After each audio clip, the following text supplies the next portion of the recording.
Warning, nerds, you're about to enter spoiler territory. It's episode 82 of the Nerd Byword, and we are reviewing Spider-Man: No Way Home. You've been warned.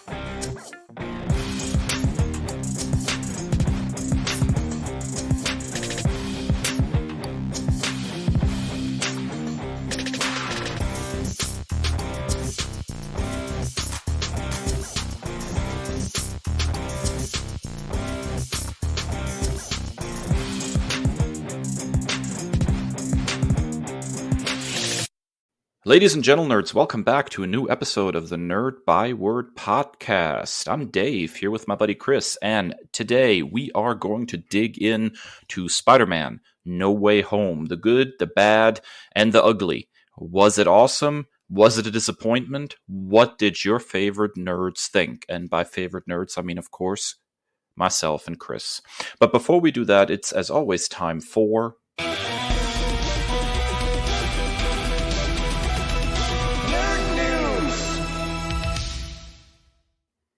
All right, Kris, you've got some juicy news for us this week. What have you got? Well, thank you for sending this to me because I somehow missed it. But Zorro rides again. According to Variety, Wilmer Valderrama, perhaps best known for the role of Fez on That 70s Show, is in line to star and executive produce a live-action series for Disney all about the swashbuckling Spanish-speaking hero. According to Io Davis, president of Disney-branded television, the story will be told in a modern-day telenovela style, a reimagining of the popular 1950s Disney ABC production starring Guy Williams. Valderrama said, quote, "Growing up, Zorro was the one character that made me, as a Latino, feel like I could be a hero. As an adult and a storyteller, I have a responsibility in the stories that I help bring to life. To partner with Gary and Disney to bring Zorro back into the family after 60 years and be a part of the legacy for other children to know they too can be the heroes of their own stories is a dream come true," end quote. Now, Zorro is without a doubt one of the most influential fictional characters on my life. In fact, he undoubtedly should have been featured in my nerd origin story when we go back to episode 1. I remember exactly where I was in a friend's living room the first time that I saw The Mask of Zorro with Antonio Banderas and saying, I want to be just like him. Unfortunately, I'm a Dutch, German, Danish kid, and that wasn't going to happen. So I did the next best thing and become a gringo Spanish teacher. Now, Dave, if memory serves, you also have an affinity for the Fox. Oh, very much so. I'm a very, very big fan of Antonio Banderas in the role, although I was admittedly pretty disappointed in the sequel back in the day.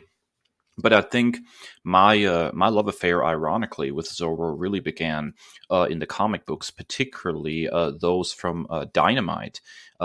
They actually have a fantastic run of Zorro comics by Matt Wagner and Francesco Francavilla.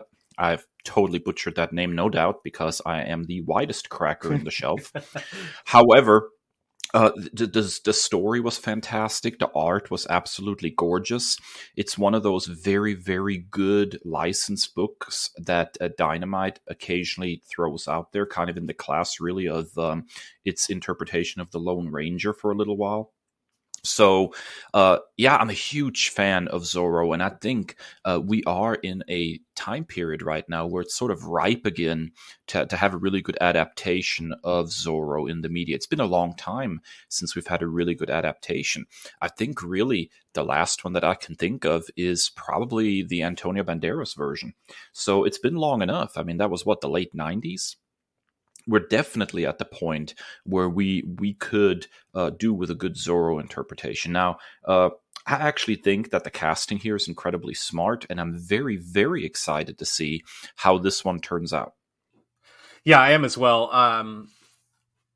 And we don't speak about the sequel, The Legend of Zorro. That one doesn't exist. We'll strike that one from the record. That was such a strange one. I remember being so hyped. Like, that was the end of my high school years, and I was still like just soaking up how influential the first one was. And then for that to finally come out, it was a dud in the lines of what Spider-Man 3 was. So but I'm super excited. I'm a huge fan. I remember like in elementary school, middle school, growing up, and if I was up, like it was a non-school night or we were out for break or something, and at like midnight, Disney Channel would show the old black and white Guy Williams show, and I absolutely adored it. So, I immediately fired it up when it came on Disney Plus, and then just to get like another version of this, I'm a huge telenovela fan as well, so I'm excited to see kind of like this amalgamation of different themes and storytelling, features. Yeah, based on what they're saying here, I think we can expect a really prominent Diego de la Vega role in this. Obviously, we're going to have some Zorro action, but with the telenovela approach to it, I think there's going to be a healthy dose of Diego as well in this. So I'm really very curious what they're going to do with it, and optimistic. I think ultimately, I'm very very excited to see Zorro again in action. Time for Zorro to ride again. Yeah, I think we've touched on this before on this show, but like, with Johnston McCulley, I think Curse of Capistrano was published in 1919, if memory serves, and like it was really kind of like this precursor. I don't know if it was direct influence on Clark Kent, but like in that novel, you have like nobody ever suspected Diego de la Vega because he played this aloof goober, in his regular daily life. So I'm excited to see the duality of those characters, and certainly. I can't say if it's a direct influence on the Clark Kent Superman thing, but it's definitely the first thing that comes to mind when we talk about, how Clark is able to live, both lives. And I feel in a lot of ways that aspect sort of has been phased out a little bit out of Batman, which I think is really regrettable. I always liked, the comic books when they sort of stressed, billionaire playboy Bruce Wayne just kind of going about town partying hard, and just acting like this complete airhead that's just interested in women and parties. And yet we don't really see that duality in Batman much anymore. I think that's a shame and a missed opportunity in a lot of ways, because it is a lot of fun with Zorro, and when done well is a lot of fun also with Clark Kent and Superman. So yeah, that was one of my favorite things about the Christian Bale. I think it was the Batman Begins and the Dark Knight that they kind of played up. I think immediately of the scene where he's with like the ballerina or something, and like he comes in with those girls and they like get in the water fountain. Like that's a super fun way to do that dual role. Yeah, I totally agree. All right, Dave, it's getting really messy over at Kickstarter. Yeah, dude, I'm a big Kickstarter fan. And as a former comic book writer myself, who's been, kind of playing with, the thought of getting back in the game, Kickstarter, is definitely the place to go for something like that. A great crowdfunding opportunity where fans can, put their money into projects that they would like to see come to fruition. But at the same time, although it's not the only game in town, Kickstarter is sort of the most famous game in town when it comes to crowdfunding, and because of that, they've kind of gotten by with a lot of questionable decisions in the past. And in our news segment today, we have a new decision that a lot of people are questioning, and that is that Kickstarter is going blockchain. So they recently announced that they want to create, a more open, collaborative, and decentralized future. So they're wanting to use blockchain, the technology behind, cryptocurrencies like Bitcoin, and they're going to completely rebuild their entire platform on blockchain, and then once that's ready, are going to switch over to a blockchain version of Kickstarter, which is fascinating because from all indications, the blockchain version of Kickstarter is promised to basically work exactly the same as the previous version. So I'm, in a lot of ways, really unclear why they're doing this. But as a novice a little bit in the whole blockchain thing, I can maybe briefly describe what I understand of how it works. It's basically decentralized data shared over a variety of nodes, and basically allows for sort of a really open, decentralized, and regulation-free system, which comes with certain good things and certain bad things. I think one of the big problems, of course, is that there's really, with the blockchain, very little regulation. So there's, all sorts of reports of like scammy stuff happening as, a blockchain thing. And then there is, because it is, the data is stratified over so many different, servers and locations, that it is very, very bad for the environment because it is a huge energy hog. Particularly stuff like, Bitcoin mining and stuff. This really is one of the least environmentally friendly things that I think technology's come up with a while.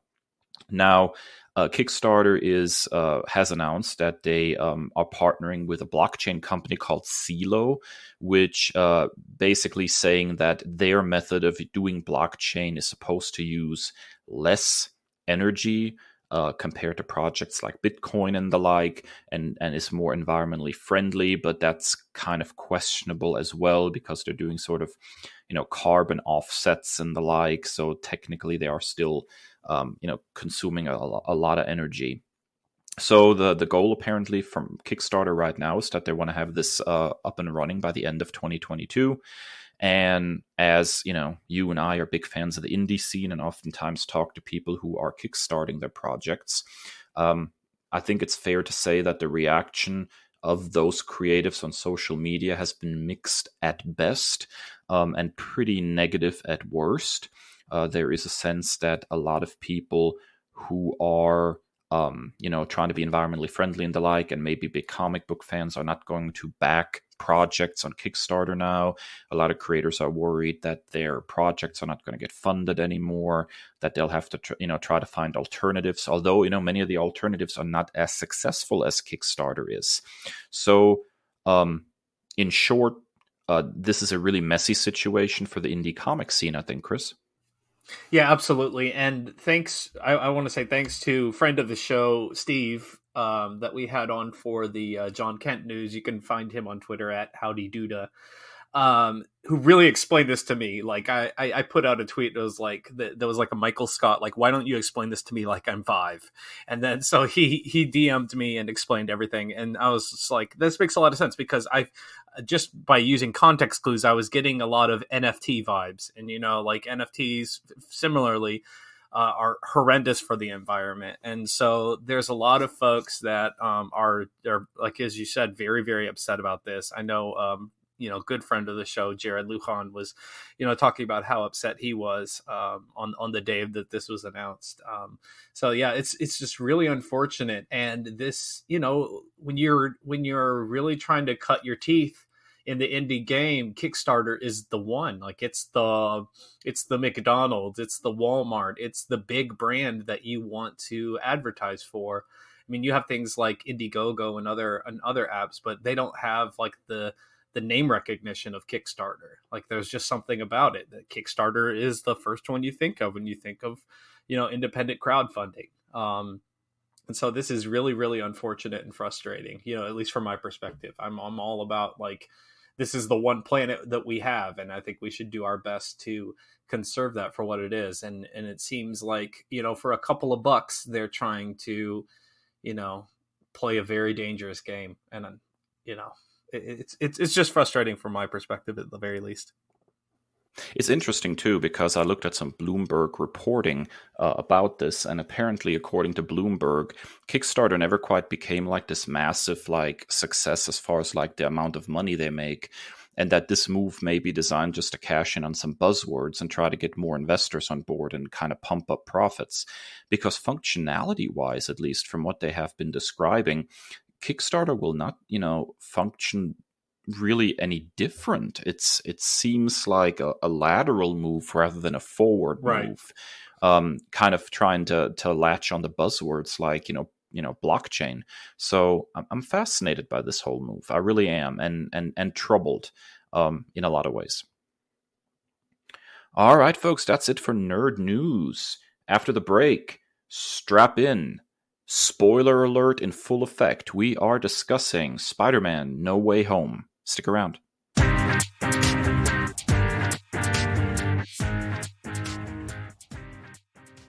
All right, folks, here we are. It is finally time for the big one. It's time for our Byword Big Talk. And, it's about high time we finally get to sit down and really talk about Spider-Man No Way Home. God knows we have been assaulted with a deluge of information over the last few months. Leaks and speculation and social media posts and constant constant discussion of this movie. And now that we actually have seen the movie and we have the information on hand, we can finally dig in and make a determination. Was it worth the wait? Was it worth the hype? Is Spider-Man No Way Home what we were hoping it would be? As always, when we are reviewing a movie, we are going to dig in with 3 big likes and 3 big dislikes each. And we'll start on a positive note with our likes. Kris, what is your first like of Spider-Man No Way Home? And so I know that the first 2 in this Homecoming trilogy have been, hit or miss, critically speaking, fan-wise reception. I personally have been a proponent and a fan of them. But I think it is one of the through lines for me that was one of the strengths, one of the reasons that I enjoyed both of the first 2 films, and it really came to full fruition this time around. I think that the on-screen chemistry and apparently off-screen chemistry of Tom Holland and Zendaya is just magnificent, and it is the relationship, one of the most relationships that I have bought the most. I didn't really feel that with Tobey Maguire and Kirsten Dunst. They just felt off. Like, it never really felt like this is a legitimate couple. I felt that with Andrew Garfield and Emma Stone as Peter and Gwen, but I think this laps that in the quality of interactions, the believability of their relationship, the back and forth. You go from one of my favorite scenes. I think it was just super adorable and like this so on point of this current generation of what it's like dating at that age group. Is the FaceTime conversation when Happy's in the background with his CPAP mask. It's just hilarious. Just like their interactions, you can tell that there's a deep and genuine care for one another. And in the scenes where they're put in danger or there are genuine stakes, I think those stakes are sold by the acting performances of both of them. And it's one of the calling cards of this entire trilogy, and it was on full display to the nth degree. So my first big like is Tom and Zendaya together. Yeah, I will totally agree with that. I think there are some missteps in this movie, which I can talk a little bit about more here when we get to the dislikes in that particular relationship, and how that relationship kind of resolves by the end of the movie. But I will say that you are spot on, and that their chemistry is absolutely through the roof. They do feel like a believable teenage couple in a lot of ways.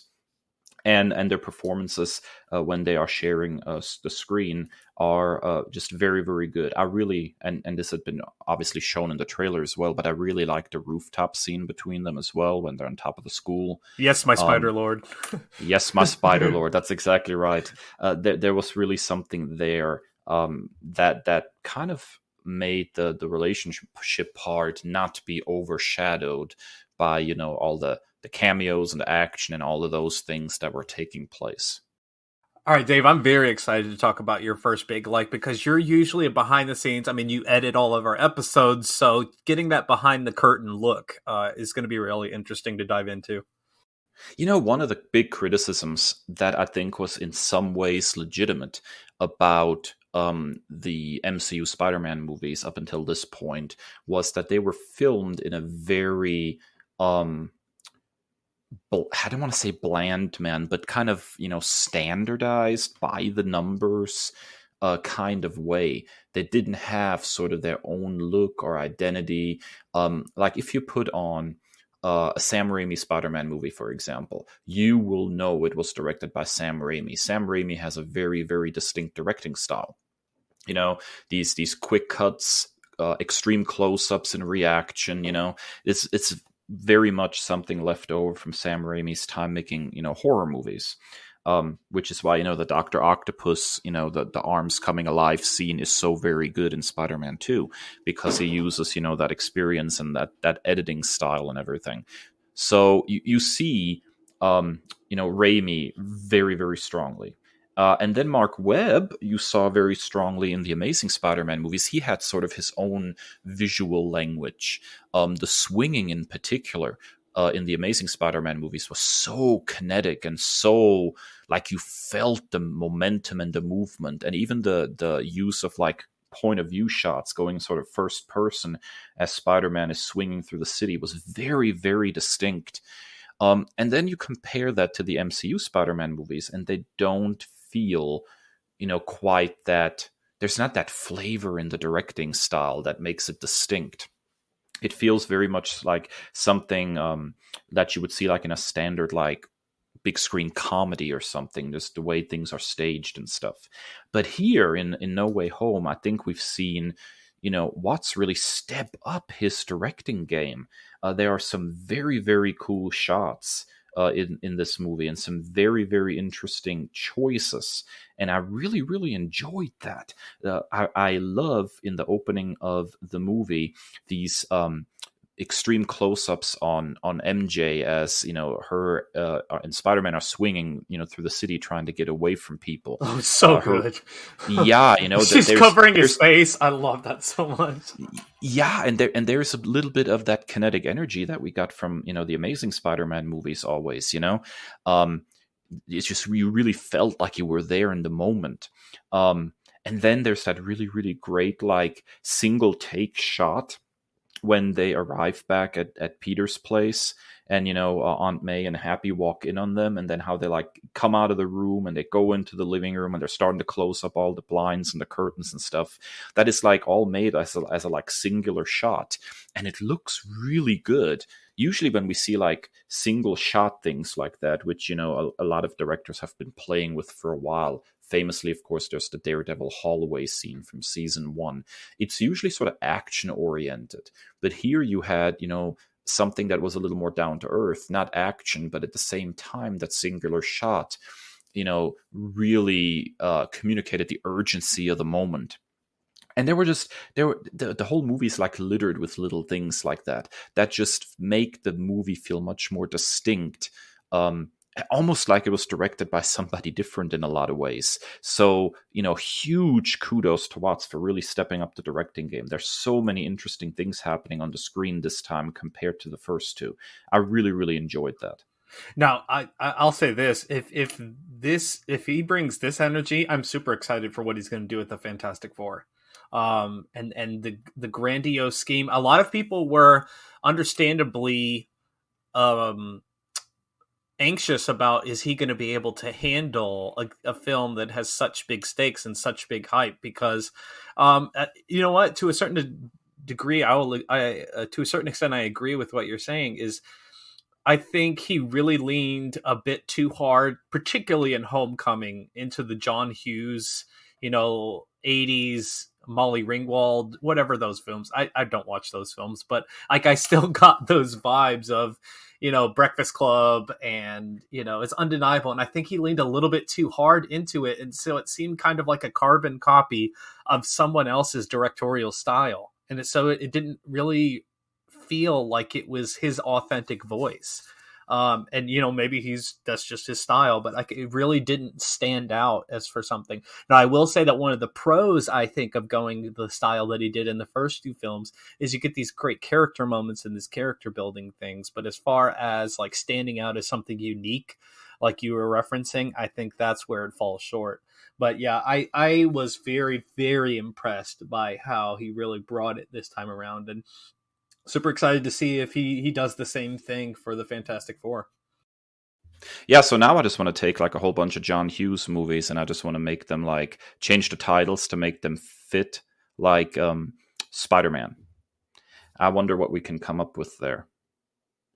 Let's see. Pretty in Webs, perhaps? Oh, God. Pretty in Webs. I like that one. Let's go with that one. Pretty in Webs. Yeah, I'm just really, really pleased with the directing job of this movie overall. Like it just works for me. Which is not something I could say for the previous two movies. They were fine, competently directed, but not remarkable. And there are things in this movie that I find remarkable, Chris. All right, what is your next like on the list? Okay, full spoilers, kiddies. Like, if you're this far in and you haven't seen the movie, like, what are you doing? Yeah, so it's the worst kept secret in Marvel film history. All three live-action Peter Parkers showed up in this movie, and it was so enjoyable. I loved every interaction that they had with one another. It felt like three brothers Like it kind of felt like The Outsiders, where you had like Toby's Peter being like the oldest one that was like kind of watching out for each other, the cool youth pastor. And then you had Andrew Garfield, who really, God, dog. I don't want to say I told you so, but I told you so, because I had so many people like that were texting me that were like, yeah, he brought it this time around. Do I want to see an Amazing Spider-Man 3? And I don't know that I would go that far, because it would have to surround him with better stuff than you gave him the first two. But good God, my man brought it. This will forever be my favorite live action Peter Parker, and Tom brought it. Like, Tom is right there at 1A. Like, he like really sold it. But particularly, I love the scene where they're in the science lab and they're all just being the science nerds that they are. And that'll go into my third like as well. But I just love every interaction they had with each other. The bread scene with Zendaya, or with MJ and Garfield's Peter, was just so great. And I actually showed Into the Spider-Verse this week in class, because it's inevitably the last week before break, and that just reminded me that all the best Spider-Man movies feature bread heavily. When you go to that scene of Into the Spider-Verse where, I'm sorry I didn't bring you the bread that you deserved. So all the best Spider-Man movies feature bread heavily, and it's a common through line. So yeah, I absolutely loved it, and this is I'm number 3. I mean, like, it's so good. Oh my God. I loved all of them together. And there's that wonderful shot that was a direct homage to the Spider-Verse comics, where they're on that shadowy rooftop and they're all just standing there, and their silhouettes is so awesome. I loved every second of all the Peters together. And, it was, like I said, it was the worst kept secret ever. We all knew that it was going to happen, but it still delivered. It still brought it, even though we already knew it was going to happen. It exceeded my expectations, which were pretty high. Yeah, so I will say, first of all, that I agree that I was very excited to see the 3 Peters together like that. I really, really enjoyed seeing Garfield in the role again, because much like you, I have a huge fondness for him as Peter Parker Spider-Man. I will say, though, I almost, being very familiar with these other Spider-Man movies, having seen them multiple times, I feel like the writing in their combined scenes kind of missed their personalities the way we've seen them on the big screen before slightly. I don't know if that was intentional, saying, they're older, they're more experienced, blah, blah, blah. But I thought Toby's Peter was much more understated than he was played in the Raimi movies, and a lot less dweeby, I guess is the best way to put it, because Toby's Peter was not a nerd. Toby's Peter was a dweeb. I mean, it was just kind of cringy by current standards. And Andrew's Peter seemed really almost more amped up than he was in his own movies, like more jokey, quibby, just a little more over the top than he had been before, which was, I think, in stark contrast to the story he told about how he went to a dark place after Gwen died and he stopped pulling his punches and he's bitter. In that moment when he describes that, you totally buy it. But then the performance in the rest of his scenes doesn't really reflect that he went to a darker place. He's very big, very quibby, very funny. So I don't know if they necessarily nailed the personalities of the 2 other Peters as they were established in their own movies. But it was just such a joy to see them all together. I mean, it was really something special, and something I think that almost impossible to duplicate. I mean, what else are you going to do? You're going to bring George Clooney and Christian Bale in as Batman with Ben Affleck or something? Nobody wants to see George Clooney as Batman again. There is no fondness for that performance. So, but yeah, I think this was something deeply special and really, really cool. I will say, and I've said this on social media already, I don't think that we necessarily need like a Amazing Spider-Man 3 or a Maguire-led Spider-Man 4, but I would totally be up for a Spider-Man movie where you have Andrew and Toby and they weren't like properly sent home by that spell. Yeah. And they like, going from like through like different universes trying to find their home reality, kind of like Quantum Leap style, just looking for a way home and kind of encountering different realities along the way.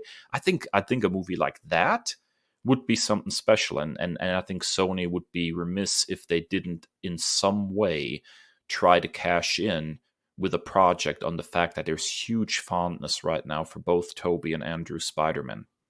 Yeah, as far as your other point, I think, and this is why I really want to see something, is because my favorite Spider-Man stories are when he's out of high school and when he's, even past college. And it's like, that's such a fascinating thing to see, like all of those off-screen developments. I'm dying to see that. Like, I want to know. So like, who, like, maybe they're leaning more into who they are. Maybe they've seen too much of the world and now they're kind of like that burnt out stage that admittedly a lot of us get to in our 30s. And so I think that's just like a fascinating thing to pick up on, and I would die to see more of that.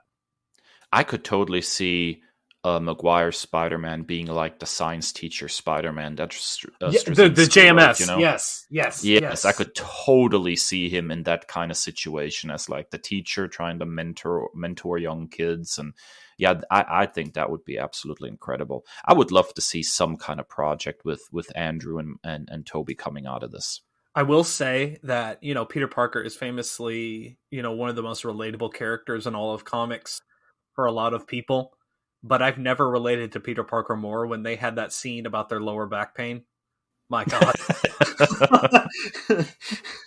Let me tell you. Age is not kind to any of us, Chris.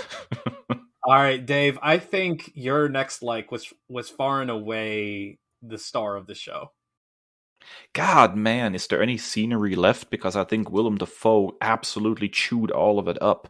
Good God, was his performance incredible. It's just, there was nothing better than seeing Green Goblin, and easily just like such a fantastic Green Goblin to begin with. Not a new interpretation or the abomination we got from Amazing Spider-Man 2, but the Green Goblin, Willem Dafoe, knock, fists together here with Tom Spider-Man. I absolutely loved him in this role. The Norman Osborn, oh crap, I need help, the Goblin taking over and being just an absolute, oh my God, just the villain of the piece. I don't care how many villains you have in this movie, he is the villain of the piece. And he is, like, to me, he outdoes Thanos. Like, he is the MCU villain now. This singular performance just elevated him above, to me, like all other villains in the MCU so far. It was such a spot-on villainous performance. I adored it from the word go. And thank you, by the way. Thank you for breaking the Power Rangers helmet. It made me so happy when right at the beginning he like shatters it, and I'm like, thank God I don't have to put up with the Power Rangers helmet. I mean, it was the right decision. Just everything about his performance in this was just a thing of beauty. I cannot rave about this man enough. He's the MVP of the movie to me. Like, he was just so fantastic, Chris. Dude, and let me tell you, a lot of these clips of him are circulating social media. At 66 years old, he said the only way he was going to do this is that they let him do all the action pieces, all the stunts. And good God almighty, like, it's insane. Like, this is his movie. This is his movie. As spectacular as Holland was, spectacular as Zendaya, and so many other acting performances were this film, this is his movie. Like, it's so good. And for one, I wholeheartedly, you took the words from my mouth with the Power Ranger costume, but I think it was such the right decision. A couple of stills came across the timeline, and I was like, ooh, what are they going to do with this new outfit? I was like, I don't know if I was feeling it, but I love the way that they did that. It's a very classic Goblin, like with the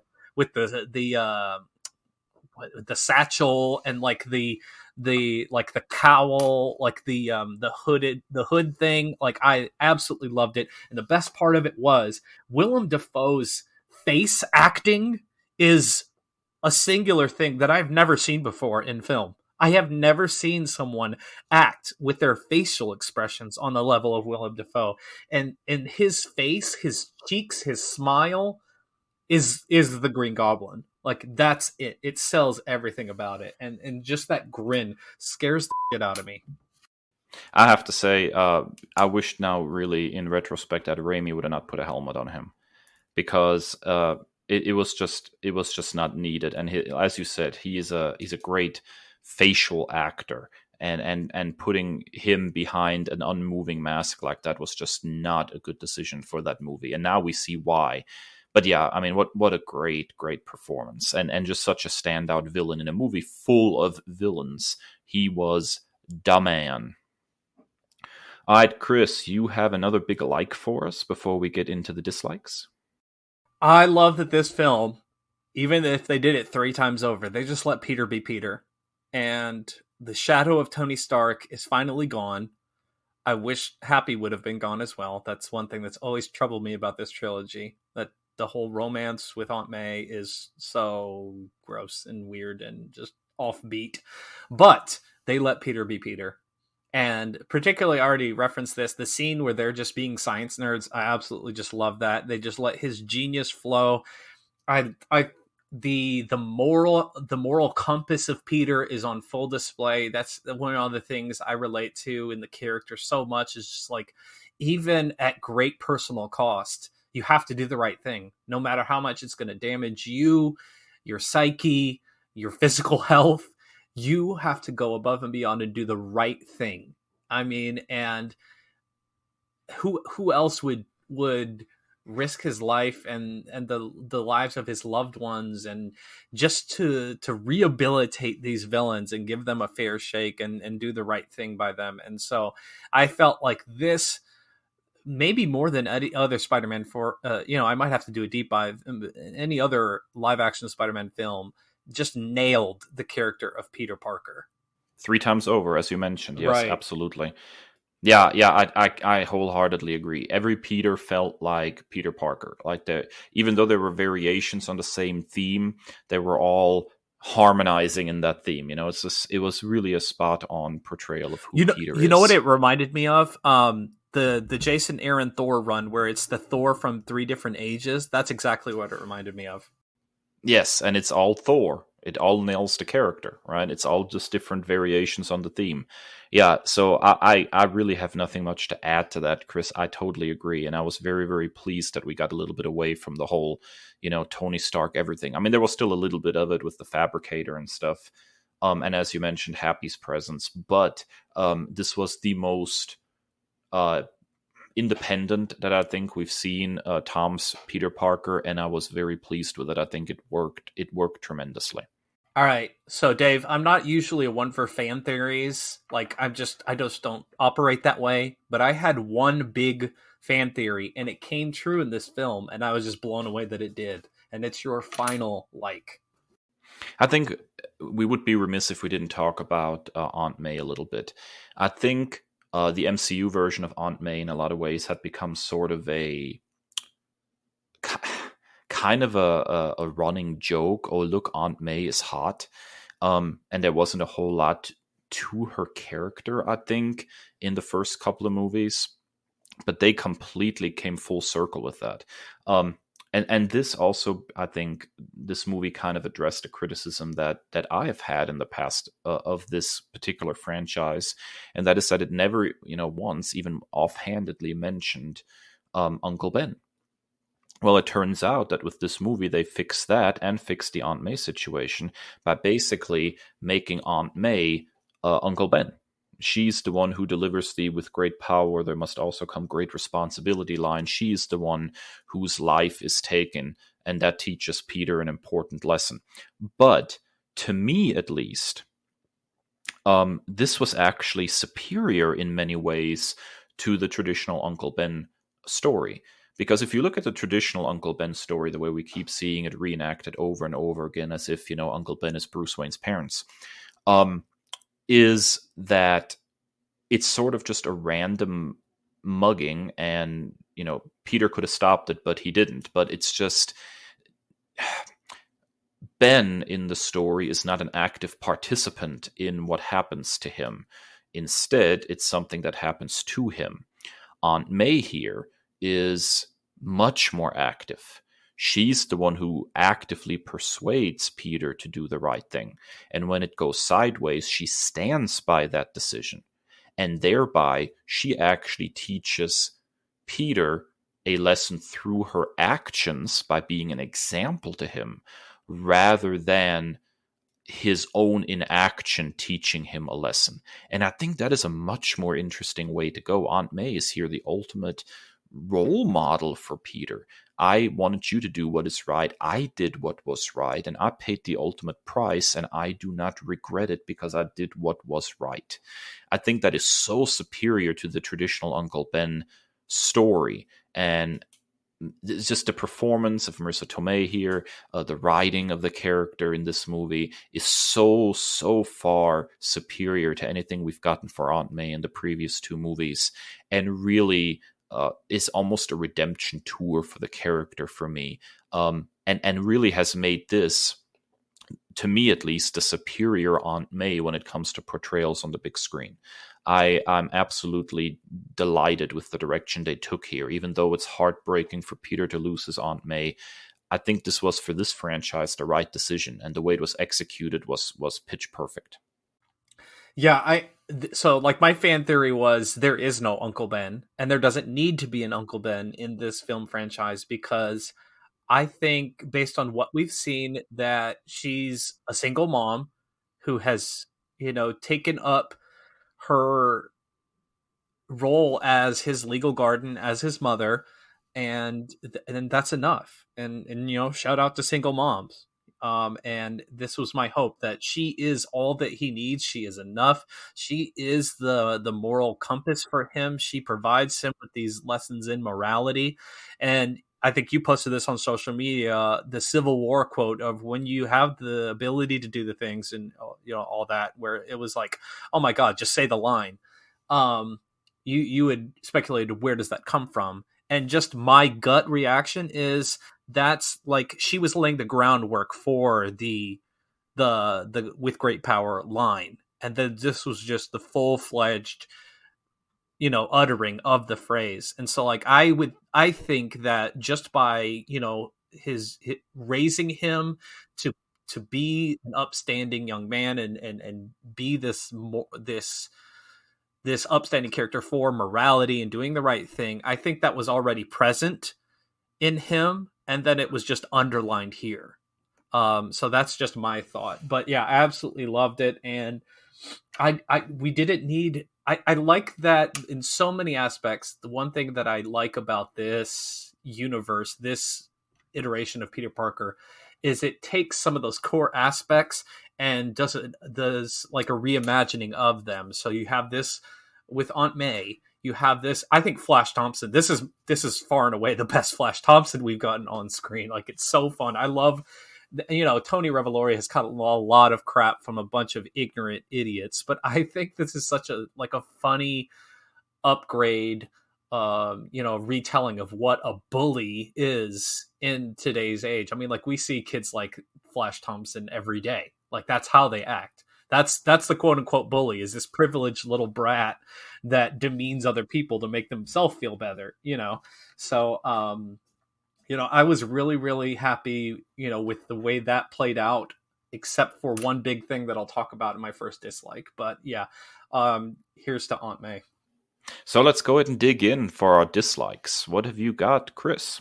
Well, I just hinted at it, but fridging Aunt May just immediately after she says that, like, it's disappointing, and it's an unfortunate trope that happens, with female characters in order to, propel the development of male characters. And not only the fridging of Aunt May, but let's make sure that we toss the love interest off of a high thing. And so just those tropes of endangering the lives unnecessarily of female characters to give redemption or give a propulsion of character development for the men. I also wasn't a huge fan that it was Garfield Spider-Man, as much as I love him. Like, that was a cute little note or whatever, but it just felt off for me that he saved MJ. Didn't like that, but I would have liked the Aunt May thing to be handled a little bit better time wise. It just felt kind of rushed. But I totally agree with what you said. As far as her agency and her, backing it up, it gives me a lot of vibes. And I meant to say this before. They give me a lot of vibes of Ultimate Aunt May. And there's so many things I love about Ultimate Spider-Man. That I prefer to the 616 universe, but Aunt May in the Ultimate Universe is such a badass woman, and just go look to our last episode. How much we love of strong female characters. Yeah, so this is that your dislike here raises some complicated feelings in me, because I think from a storytelling perspective, it was the right move for what they were going for. That Aunt May should die in this movie. And because she had so much agency in what happened, and because I think she was in a lot of ways telling her own story, here's somebody who's just like determined to help other people, so willing to see the best, in others. And sometimes those good people pay the price for their faith in humanity. I don't think she was just propelling Tom's Spider-Man's story forward. I think she had sort of her own story there too, and a lot of agency in that. Is it technically a fridging? Yes, but I think it's probably the most graceful fridging I've seen in a hot second. So part of me wants to kind of forgive that. Now, I will disagree with you on the MJ moment. I know it is a complete trope to throw them off the building, but I think it was such a wonderful note that Garfield, who so famously, was not able to save his love interest, was able to save his quote-unquote brother's girlfriend in a very similar situation. And that moment after he's on the ground with her, and he's asks her if she's okay, and then he just takes this beat and you just see it working through his face. That moment of I redeemed myself, I did well, I fixed a horrible mistake that I made, I was able to do it better this time. I think that was a very, very nice moment, and I think the movie would have not been complete without it. And again, is it tropey? Absolutely it is. But given what we know from Amazing Spider-Man 2, I thought it was an earned moment. I will say that my quote-unquote dislikes are much more nitpicks, because overall there was very little. I had to sit here in front of the doc and really search for something that I didn't like. So I will say that. And I agree with a lot of what you said. It's just like an unfortunate thing that I love so much about these characters, and you're if I'm forced to pick something that I didn't like, also I really like what you put as your dislike, so I was really kind of combing for something. All right, what you got for your first one? Okay, here we go. I think that we have some plot holes in this movie big enough to drive a truck through, very specifically focused on these villains. So we know that these villains came from different universes, at least two, the Tobey Maguire universe and the Andrew Garfield universe. And we also know that they came from different time periods in those universes as well, because as we know, Osborn died, Doc Ock died. These were all people plucked basically from different time periods right around the time that they were supposed to perish. So basically plucked like right from the jaws of death, so to speak. Which brings us then to the overarching goal of Spider-Man in this movie, which is to cure these supervillains before he sends them back to their universe. Which is going to accomplish what exactly? Are we supposed to believe that they're going to go back to their own universes and the Raimi and Webb Spider-Man directed Spider-Man movies play out differently? That those realities are being overridden? That Maguire and Garfield's experiences, their Spider-Man's experiences, are going to be different because of this action? I don't know. Or is it something more akin to what the time travel rules were in the Avengers movies, where sending them back is just going to create a divergent timeline, another branch in the multiverse, but the realities of Garfield and Maguire's Spider-Man are unaffected? It's very, very unclear. And because of that, the central thrust of the movie feels unclear. You're trying to save these people, but what effect will that have? Are they still going to go back to their reality and die anyways?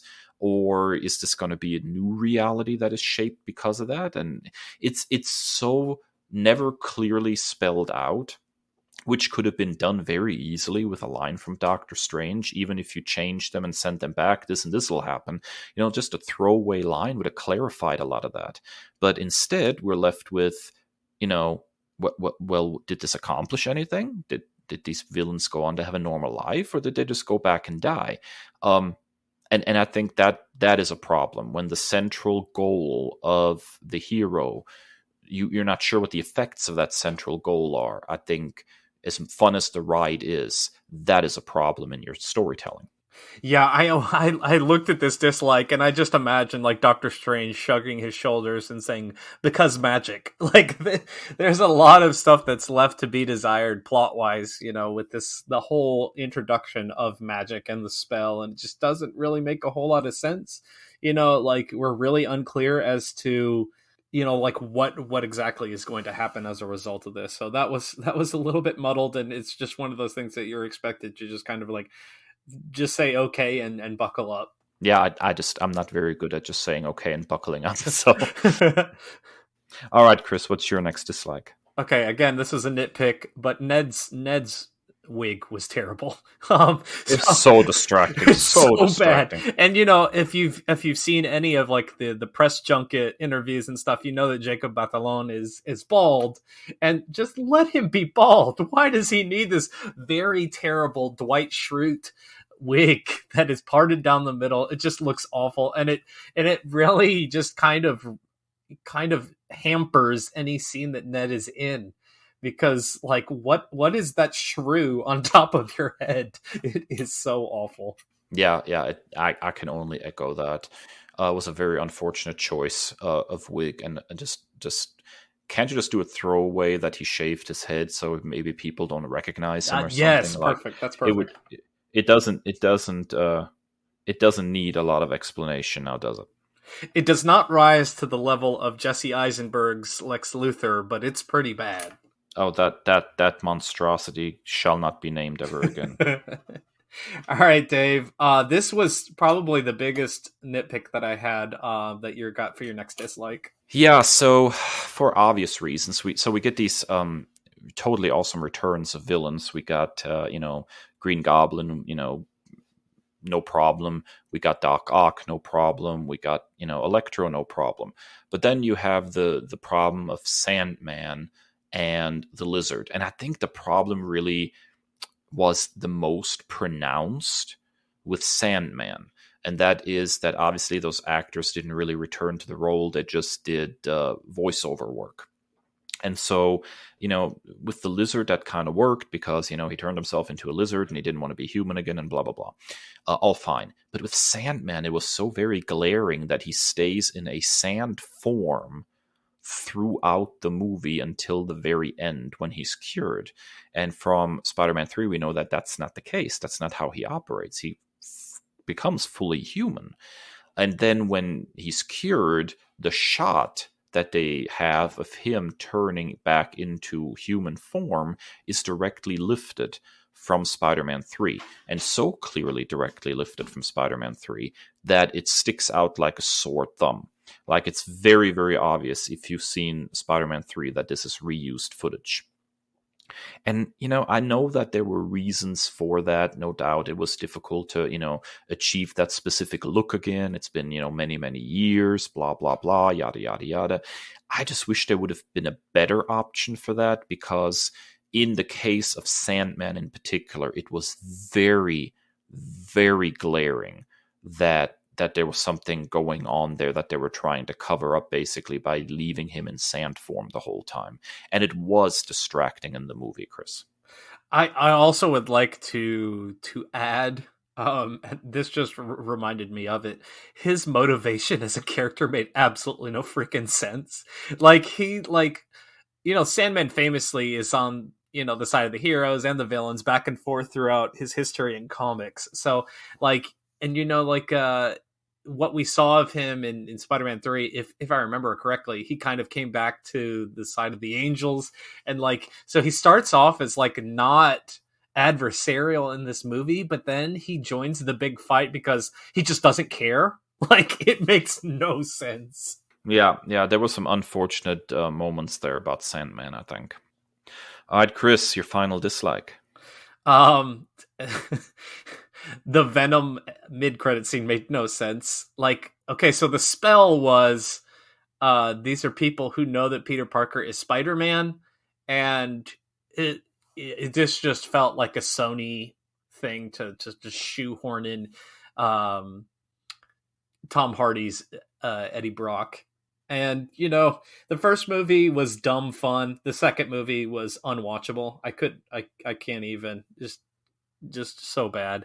And so, like, the reason he was there makes no sense. I saw some fan theories online that the symbiote is this all-knowing thing across multiverses. So it's actually the symbiote that knows that Peter Parker is Spider-Man, and that's why he's there. But it felt so out of place and so forced.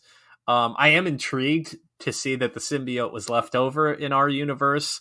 So I'm excited to see where they go with that. But the inclusion of Venom just was so offbeat.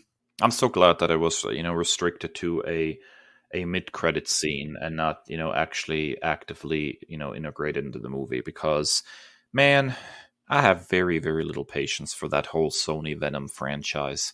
It just doesn't do anything for me.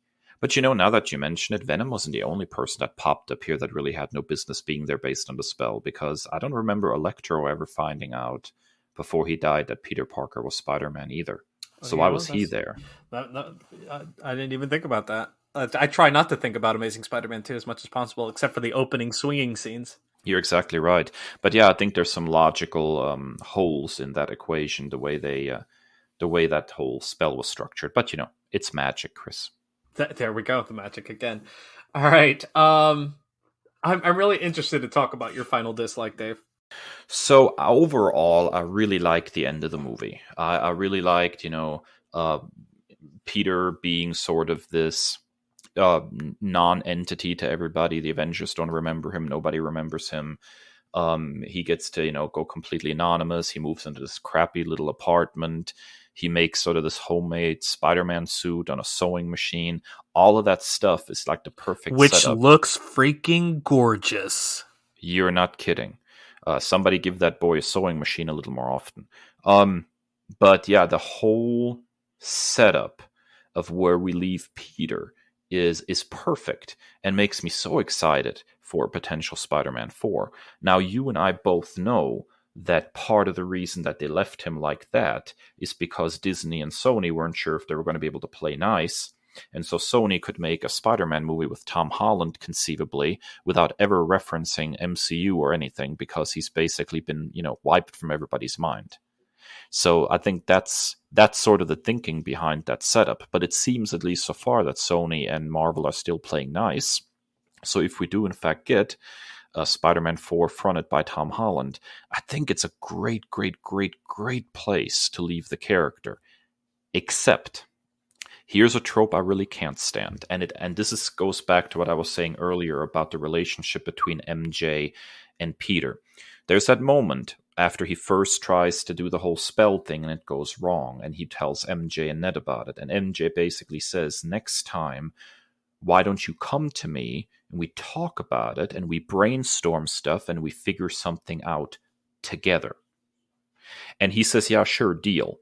Then we reach the end of the movie and MJ and Ned don't remember him, and he's, showing up to, reintroduce himself basically and tell her, hey, we actually know each other, blah, blah, blah.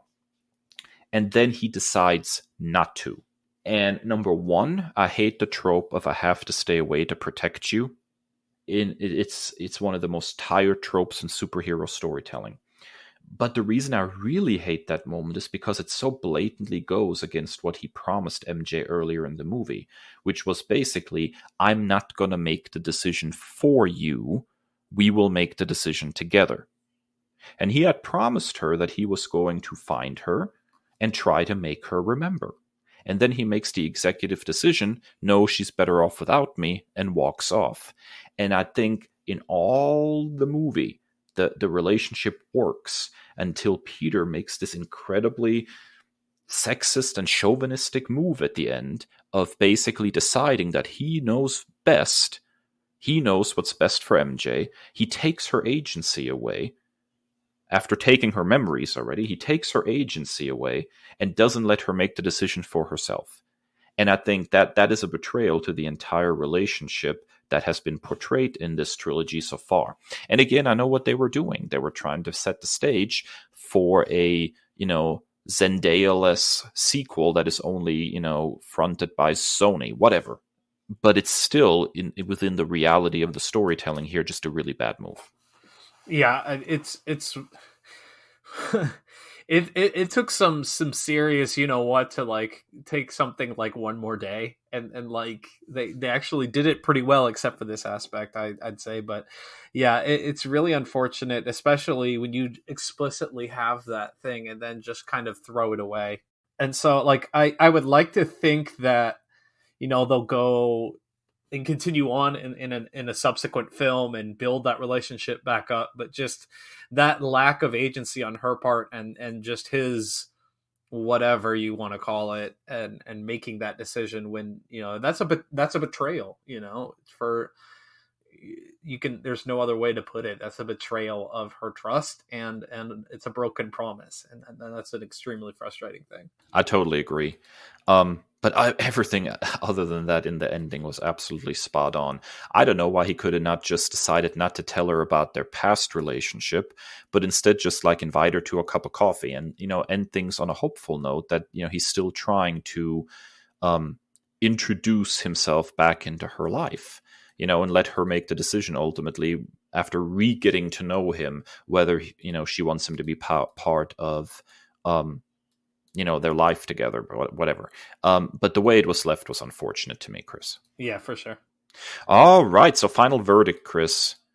Is this a hit or dud to you? No, this is a big time hit. This is, for me, just like knee-jerk reaction. This is right underneath Into the Spider-Verse, which is an untouchable film. For God's sake, I watched it 6 times this week with 6 different classes, and every time it was just like seeing it for the first time. That's how much I adore that movie. But this is right below that. I would go A, maybe A-. What about you? I'm feeling exactly the same way. I know that I've said a lot of stuff about like logical plot holes and all that, and I stand by those criticisms, but it doesn't take away from the absolute blast of fun that this movie was. It did so many things right, and a lot of the things that could have seemed incredibly gimmicky, like reintroducing past villains, bringing the other 2 Spider-Men into the mix. This could have been very, very gimmicky and silly, but instead, very smartly, the writers kept it very tightly focused on Peter and how will this affect Peter? How will this affect his life? What would it be like for him to meet other versions of him? What would it be like for him to try to save these villains? All of those things worked with a tight focus on Peter Parker and who he is and how he navigates the situation. So even with the plot holes, I can kind of forgive it because of how much fun it is. So I'm with you. I'm giving this one an A-. And just you raised that aspect, and I talked about this with someone else as well. The very obvious Miles Morales joke from Jamie Foxx's Electro. And they were like, well, what do you think about like not including Miles in this film? And I was just like, Into the Spider-Verse is a perfect film. And I don't want like a cheap copy of that just to make it live action. I think so many people thumb their nose at animation for very stupid reasons. And that's a perfect film. And I feel the exact same way I do about the X-Men.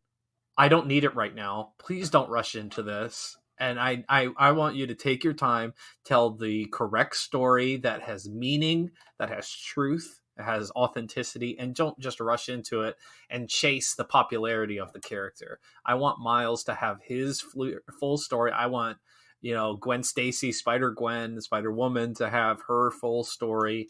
And if we're going to do a true multiverse live action, take your time and do it the right way. I tend to agree. I think if they would have tried to include Miles in this movie, it would have felt tacked on. And I think the character deserves better than that. All right, folks, there's our thoughts on Spider-Man No Way Home. What did you think of the movie? I know social media is a Twitter. pun intended, about this movie right now, but we would love to be included in the conversation. So what are your thoughts on our takes on this movie? You can find us on social media, Twitter and Instagram at Nerd Byword, and individually at that Nerd Kris and at that Nerd Dave. And now, of course, we're going to take a quick break, and when we return, it's time for our patented nerd commendations, so stick around.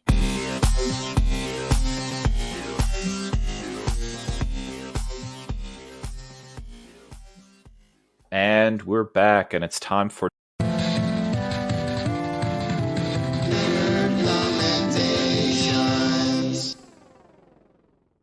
Kris, what are you nerd commending to us this week? Okay. So this episode was originally scheduled to be our hottest of hot takes. But since we both got a chance to see No Way Home, we pivoted, and we're going to hold off our hot takes for next week. So stick around for that. There's a tease for you. But I'm going to give you a little preview, because here's one of my hot takes. Star Wars Rebels is one of my all-time favorite entries into the Star Wars universe. It's right up there for me with the original trilogy. It's right up there for me for The Mandalorian. It is one of my all-time favorite things. It might even be like a number 2 or 3. I love everything about Star Wars Rebels. And as I previously stated, some people have this real elitist view towards animation. I don't understand what that is. I don't get it.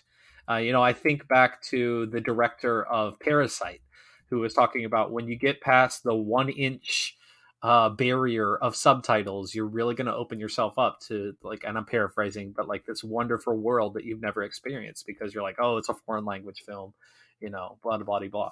And I feel a lot of the same things when it comes to animation. Star Wars Rebels, for me, captures and focuses on some of the central elements that really drew me from Star Wars to begin with. Clone Wars is one of, the popular fan favorite, and I absolutely love Clone Wars.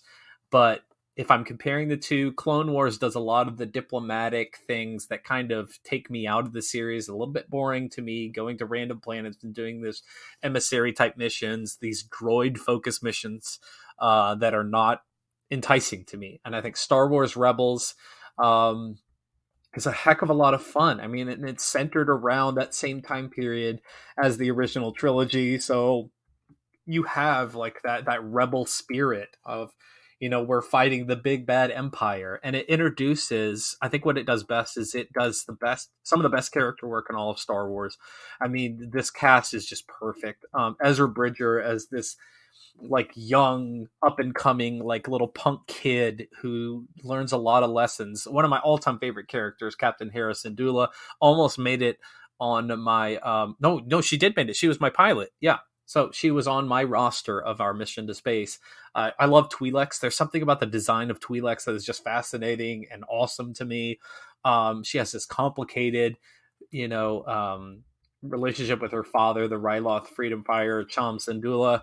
Freddie Prinze Jr. really brings it as one of the most underrated, underappreciated characters, the Jedi known as Kanan Jarrus, who loses his sight. He was a Jedi Padawan under the name of Caleb Doom, who survived Order 66. So that's a fascinating well of storytelling potential.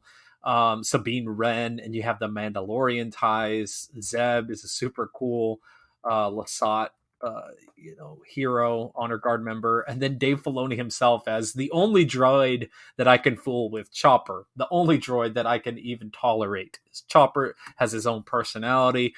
He's feisty, love it.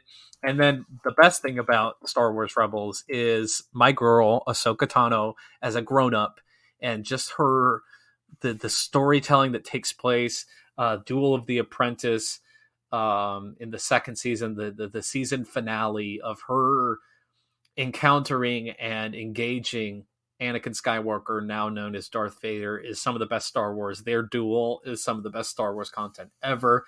I also love about this show that it is the everyday people aspect of, we have the original trilogy is this overarching thing of like, oh, the good guys versus the bad guys and these spunky rebels versus the big bad empire. But like what I love about this show is it gives like an everyday people type of glimpse. Like, what does that look like? This rebellion, that's all fine and dandy, but what does that mean for the people on the planet? Like these everyday merchants and farmers, like what does that look like for them? And so it's just like this really interesting case study of everyday folks. And I absolutely love everything about Star Wars Rebels. And it is a super fun ride. And, you know, seeing a lot of this now come to live action, hopefully that'll spring a revival of interest in this series, which is very near and dear to my heart. So Star Wars Rebels is my nerd commendation for this week. It is a boatload of fun. Yeah, so I've watched about the first season of Star Wars Rebels, and then I kind of got sidetracked, and I never actually got to, finish it. But based on your commendation here, I'm going to have to go back and kind of, dig back into it. I had a big disconnect with the Clone Wars cartoon. I've tried it several times, and I know it, it builds on itself and keeps getting better as it proceeds. But I just never quite connected with it. But I did connect with Rebels in its first season. I really enjoyed it, and I think I just need to sit back and kind of watch the rest of it at this point. Yeah, for sure. And I feel a lot of the same things with Clone Wars. Like some of those missions where they're, like I said, they're going to planets and they're doing these boring old emissary things. Like that kind of took me out, but I did finish it. But this one, you guys can also catch it on Disney Plus. I neglected to mention that. It's a lot more action packed, a lot more my cup of tea than Clone Wars. All right, Dave, what is your nerd commendation for this week? Zombies again?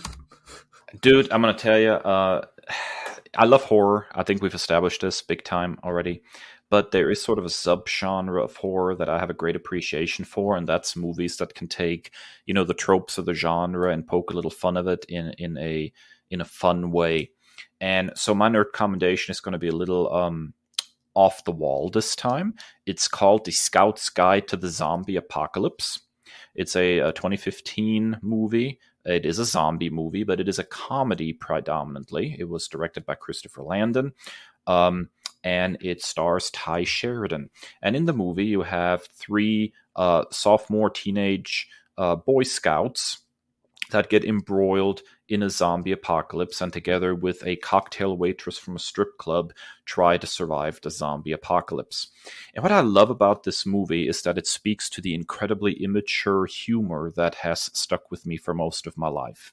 This is a very gory movie in the best possible way. If you're into, gory horror movies, you will see some really, really awesome practical effects in here.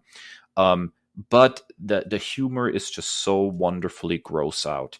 To give you a wonderful example of the movie, the scouts are hiding in a house of an elderly woman who has been zombified. Of course, they get attacked by a suddenly very spry elderly zombie. In the struggle, her teeth get knocked out. She then proceeds to overcome one of the scouts and literally is trying to eat his butt. But because she has no teeth, she's unable to break his skin and therefore turn him into a zombie. And what we have is a admittedly hilarious scene where an old woman is gumming a guy's butt. I know, and it's actually much funnier than how I describe it. Is this the Cloris Leachman character by chance? It is the Cloris Leachman character by chance. So did I know? So if you ever wanted to see Cloris Leachman gum a guy's butt, this is your opportunity, especially since she has since passed on, and you will not get that opportunity again. But the movie is full of such wonderful gross out moments. It is very, very funny. It leans heavily into, sort of teenage comedy tropes. It leans heavily into zombie movie tropes. And at that intersection is just a really wonderful, funny movie. So if you're willing to turn your brain off, if you're willing to say, I don't want highbrow comedy, I want gross out, lowest common denominator comedy, this is the movie for you. The opening scene alone, where the zombie outbreak begins because of a janitor in a medical research facility, might be some of the funniest stuff I've ever seen in my life. The whole opening is so pitch perfect. If you're not convinced after the first 5 minutes that this is your kind of movie, then just turn it off and walk away. But I think you sample the first 5 minutes. If you have any kind of sense of humor, you will enjoy this one. Well, you've got me. Not only is Dave Koechner Todd Packer / Champ Kind in this movie, but you got me at Frau Blucher, gumming butt cheeks. So, and that is not the grossest moment involving lower body anatomy, I can assure you. There is one that is still the talk of my family to this day. That is absolutely one of the grossest and most hilarious things I've ever seen in my life.